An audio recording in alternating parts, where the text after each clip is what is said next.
As the playoff race continues to heat up more and more every night, so do those St. Louis Blues. As tonight they defeat the Nashville Predators in the Music City by a final score of 4-1. This is the Blues Hub post-game show. I am your host, Ethan Hannaford, joined tonight by the voice of Lindenwood Hockey, Jacob Stanoch. We will get to all of the info, all of the action. We want to hear your thoughts as well here in the live chat, and it is all presented by Hot Shots, St. Louis's home for all the games, all the time since 1990. Find yours at hotshotsnet.com. Jacob, you look at the way that this one was played tonight, a little bit chippy, but overall, there's really not much to complain about when you're on the winning side of a game like this, where it just felt like even in the moments when Nashville was able to get a little bit of offense going, it felt like the Blues were still under control for the large majority of the 60 minutes played tonight. Yeah, to me, it felt like more or less a game that you kind of expect out of the Blues. Not something, again, that's super, making fantastic plays or high flying or, fantastic plays are sticking out. It's that subtle game with the big goals that matter when they do. And on the side note of it being a Central Division rivalry against the Predators. I mean, that's something that it's just going to be expected when you play Nashville games like this.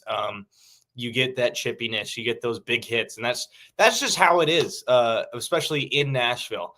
But yeah, today I thought, again, the Blues played a great game. Hofer probably played one of his best games of the year tonight. I would honestly argue he played incredible. I know we'll talk about him later on. But yeah, I thought it was just a game that the Blues just looked solid, and they didn't, I think that's something that separates the Blues from a lot of different teams. They don't go out of their way to look fantastic. They just play good, simple hockey, and they did it again tonight. And they come out with another big win against a Central Division opponent. And part of that, too, is just the fantastic defense that the Blues have been playing ever since the break. And that is the biggest thing to me that I have loved seeing the most is how great the defense have been for the past handful of weeks now. Yeah, and I think just as much of that, and you wondered if there was going to be a downgrade when Colton Parayko went down with that knee injury, if there's going to be a downgrade specifically with, in my opinion, the defense to offense. And it doesn't really felt like that has been the case. I apologize if you hear the loud car outside in the background over here, but it doesn't really feel like that's been the case. Tonight it was Justin Falk, last week it was Nick Leddy.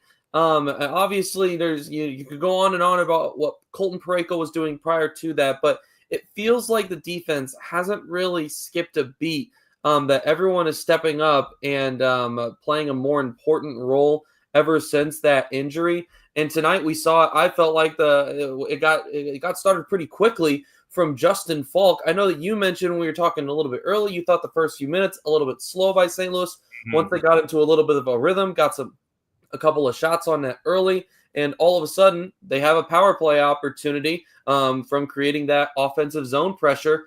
And Justin Falk is able to put a beautiful one-time slap shot into the back of the net. The first of Dylan Holloway's 3 assists tonight. We're going to talk plenty about him and how impactful he was, but what a beautiful sequence there for Justin Falk, a guy that has had a struggling year at times, but it feels like as of late, along with the rest of the defensemen, he's picked it up. Yeah. Falk, I've always been a believer in Falk. I've always been a fan of Justin Falk. I like his style of play and just that simplicity. And he also does just a great job of finding ways to get pucks on net. And I don't know if I've seen a defenseman that can get as high a volume of shots that are still quality shots, that aren't just him throwing it at the net. He's finding good ways to get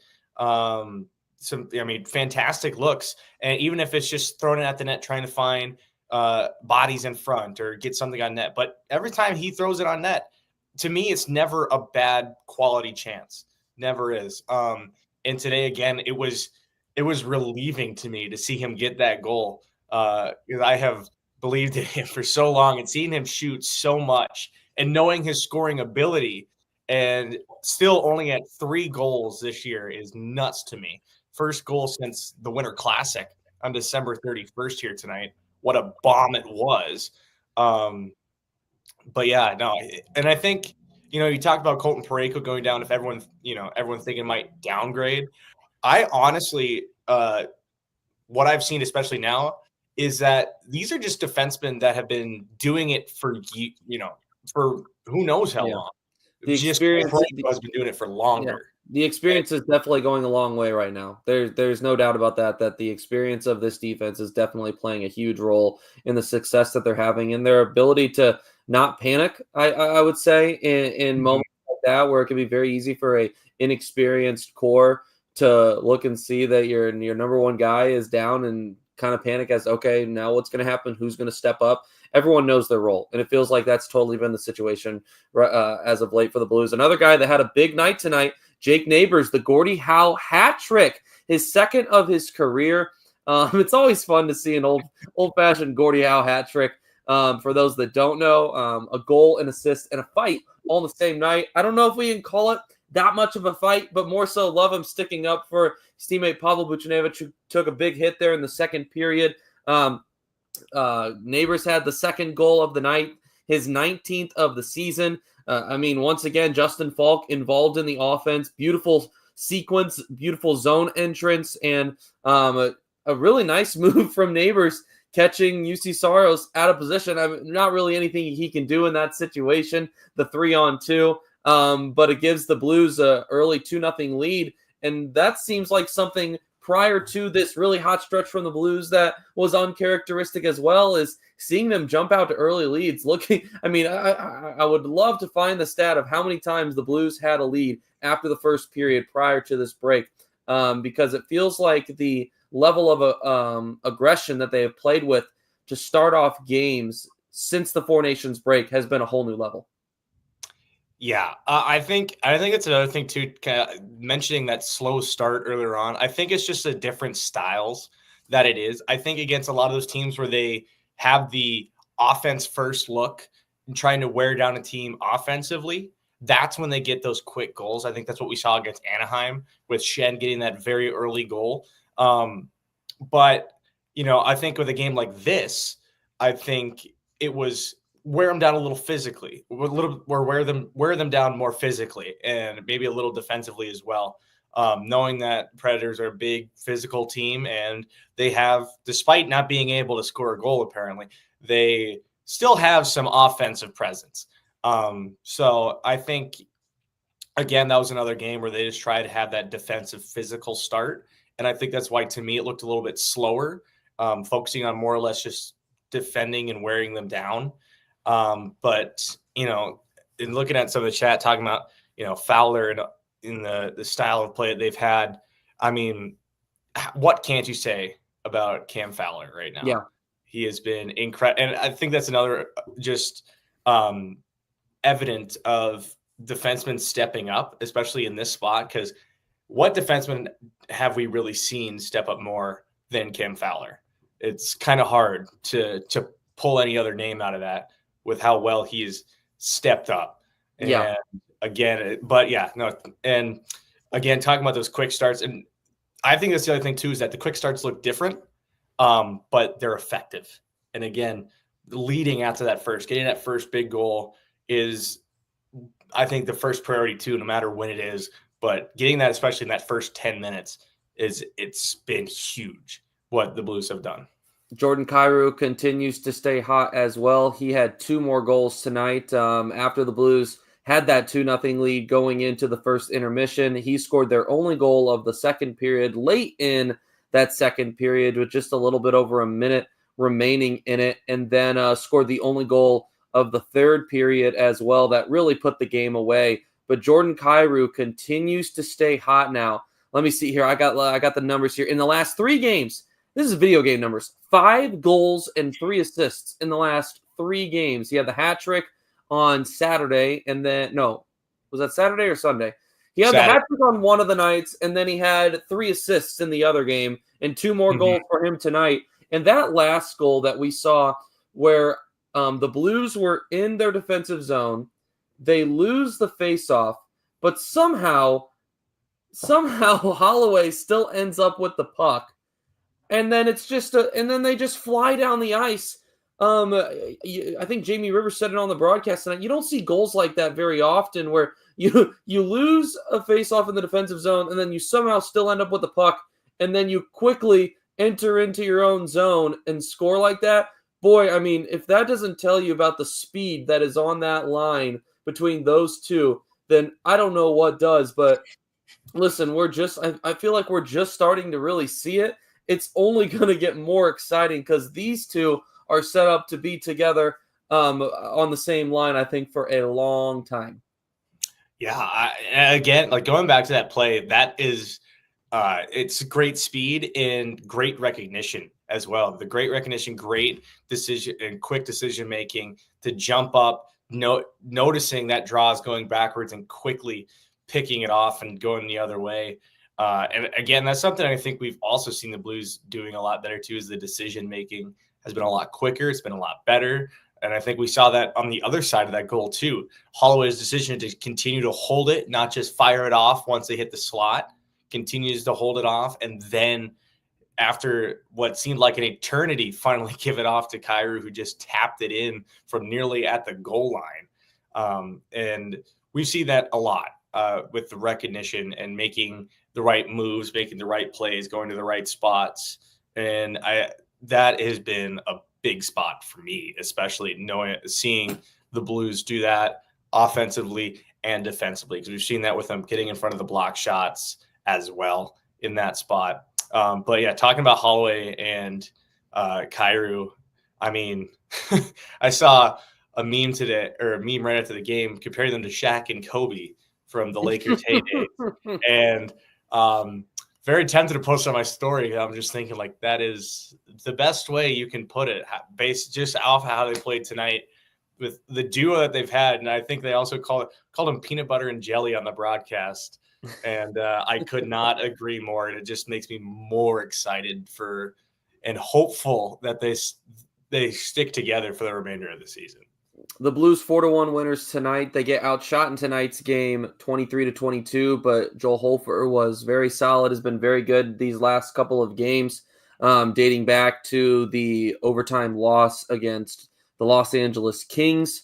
The Blues, once again, winners in the faceoff circle tonight. That continues to be a big area of their game. We've seen in recent games. I don't know if we saw any tonight off the top of my head, but we have seen on multiple occasions in the last several games where the Blues have been able to score goals off of faceoffs. That has been a huge part of their game. Like I mentioned, a little bit of a chippy game tonight.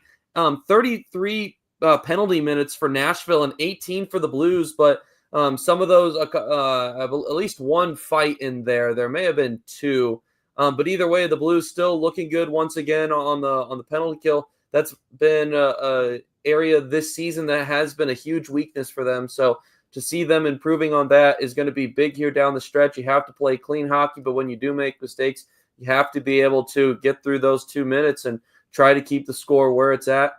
And the Blues were able to do that tonight. 17 blocked shots tonight. We've talked about that in recent games, how just the willingness to sacrifice the body has continued to improve.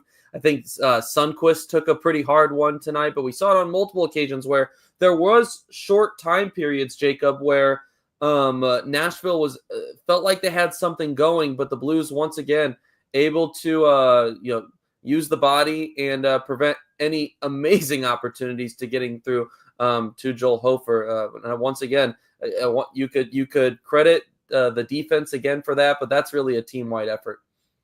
Yeah, for sure. And like talking about those block shots, especially, a lot of those came, and we saw Sundqvist and what he did. A lot of those came from the forwards rushing up to the points, especially on those penalty kills.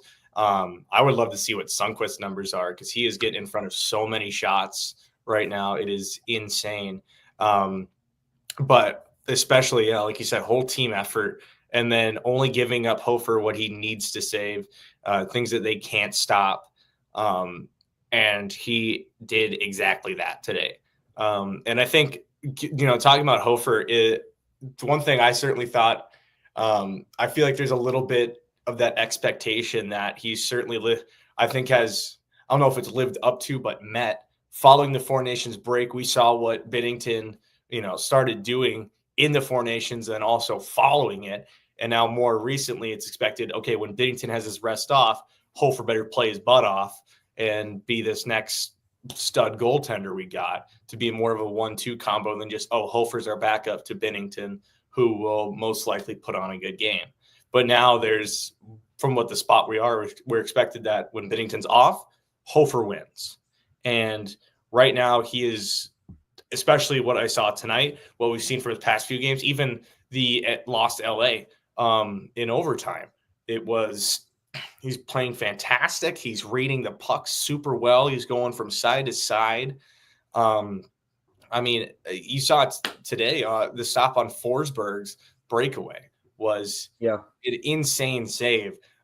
So I think what you can really just say, masterclass by Hofer here tonight. And then again, talking about the defense and what they've done, we see Cam Fowler getting back on the back checks, getting his old body back, contending with some of these 20-year-olds, which is just nuts, considering he, obviously he's still a professional hockey player, but knowing the age gap between some of the skaters that he's not just keeping up with, but out skating in some spots is insane. We're seeing Letty move the puck around. We're seeing Falk do the same. And also the simple and just, I think the best way to put it is just the right, correct way to play defense is how they're doing it. And it's simple. It's the right way to do it, and it gets the job done exactly how they need to play it. And just making those simple, easy play, getting in front of shots, getting sticks in the way, disrupting passes.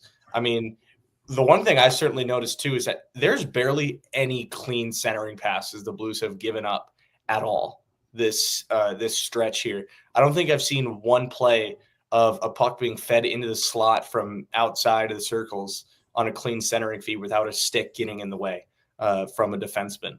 And again, it's just the little things of putting a stick in a passing lane, getting a body in a passing lane, holding a player up against the board just a little bit longer, creating that little interference. All these little things, they're just doing so well. And it's defensively helping them out in numbers with just the small, simple things that they have been excelling at these past few.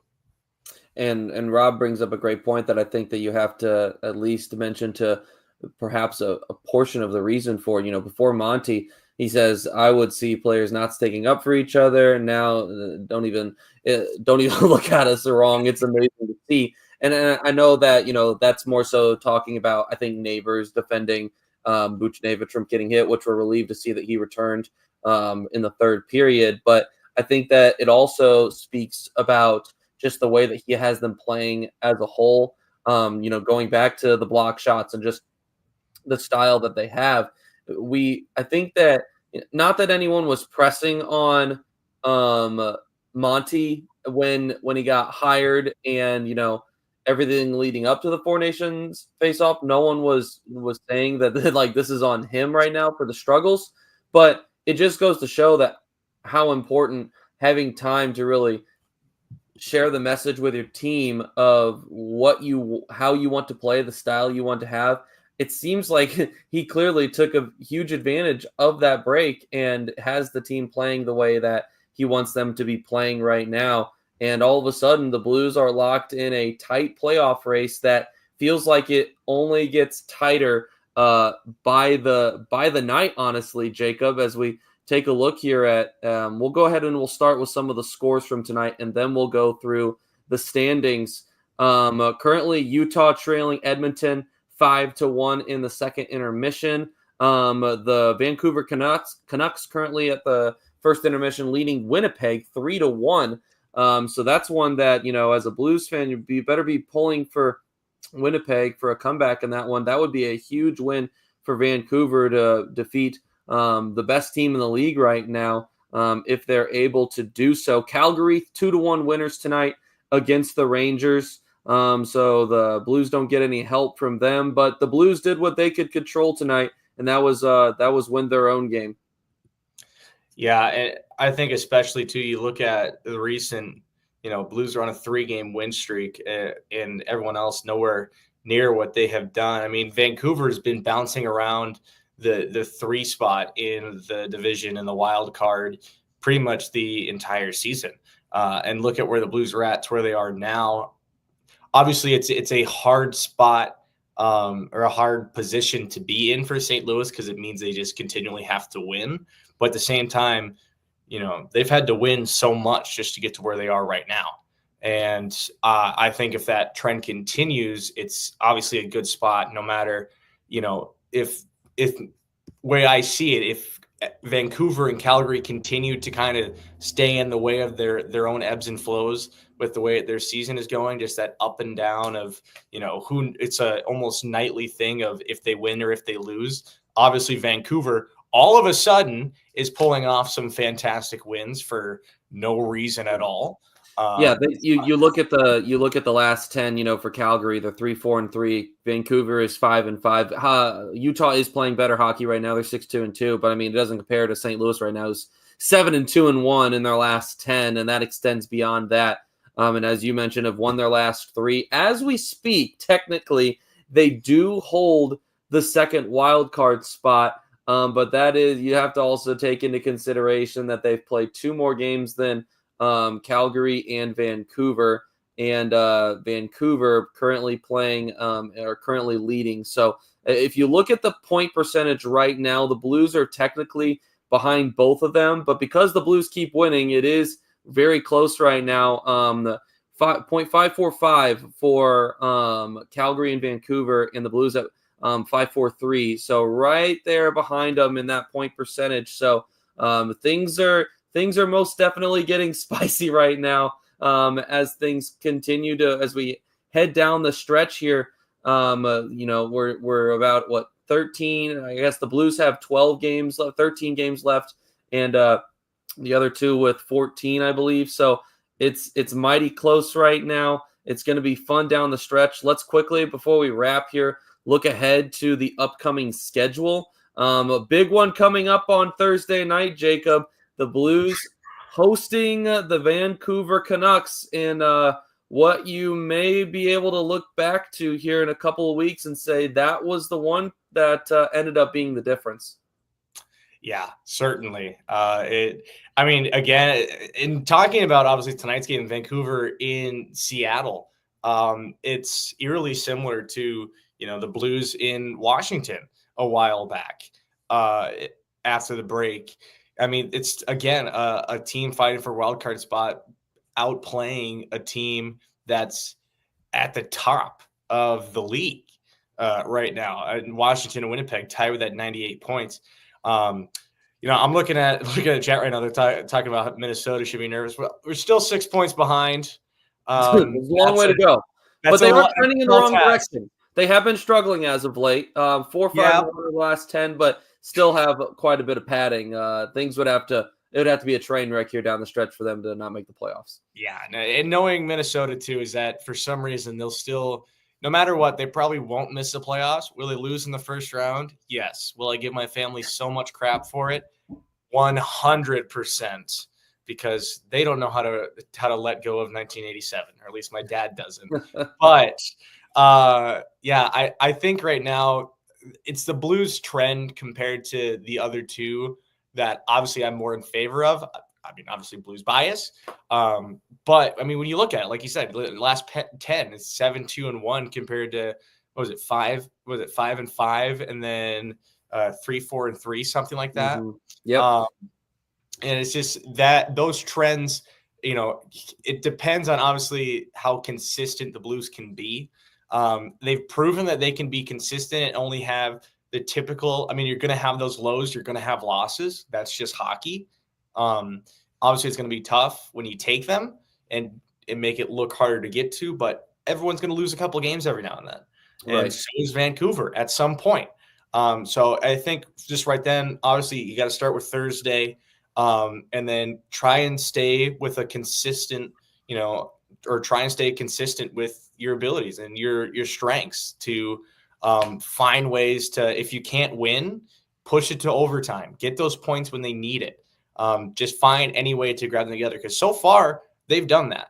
And that's something that, I don't think Calgary and Vancouver have really done so well, especially in this stretch, knowing that all of a sudden, hey, by the way, there's another team outside of the other two you were fighting with now, even, farther in front of you or in a better spot than you might be.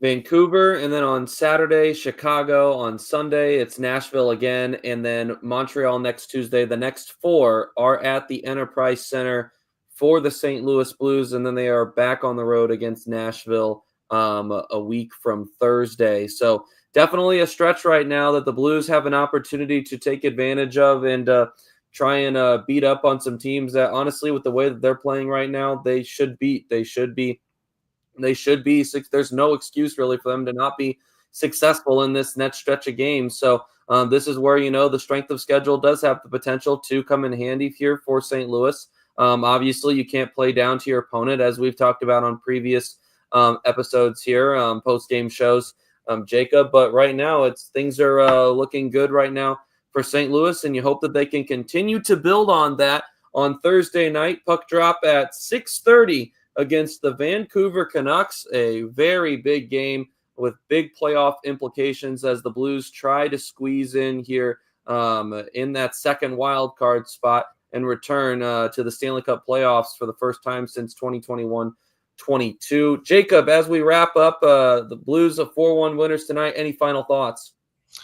I think the best thing I can say, they're playing great hockey, and if they continue to do it, I think everyone's going to be very happy. And I think, if things obviously don't want to look too far down the road, but, if things don't turn out how everyone wants it to be, you got to remember there's still two fantastic other hockey teams fighting with us. And we put up one hell of a fight to get to a fighting chance to where we're at. And let's go Blues. The Blues Hub postgame show is presented by Hot Shots. St. Louis is home for all the games, all the time since 1990. Find yours at hotshotsnet.com. Jacob, are you on the game with me, the postgame show on Thursday as well, or no? Unfortunately, I will not. Lindenwood women's basketball, little plug here. Lindenwood women's basketball will be in the women's NIT here at home. So I am lucky enough to be doing the sideline reporting on ESPN. So, by the way, also Lindenwood ACHA team in the national championships tomorrow at 1:30. Another subtle plug for Lindenwood here. If you want to go check out the ACHA team, compete for a national title tomorrow at the Centene. 1:30 puck drop. So little Lindenwood plug from me there. Good to know. Go Lions, and we appreciate it. And that concludes our coverage of tonight's Blues Hub postgame show. The Blues win this one 4-1. He's Jacob Stanoch. I am Ethan Hannaford. We will see you on Thursday night for the Blues Hub postgame show against the Canucks. Have a good night.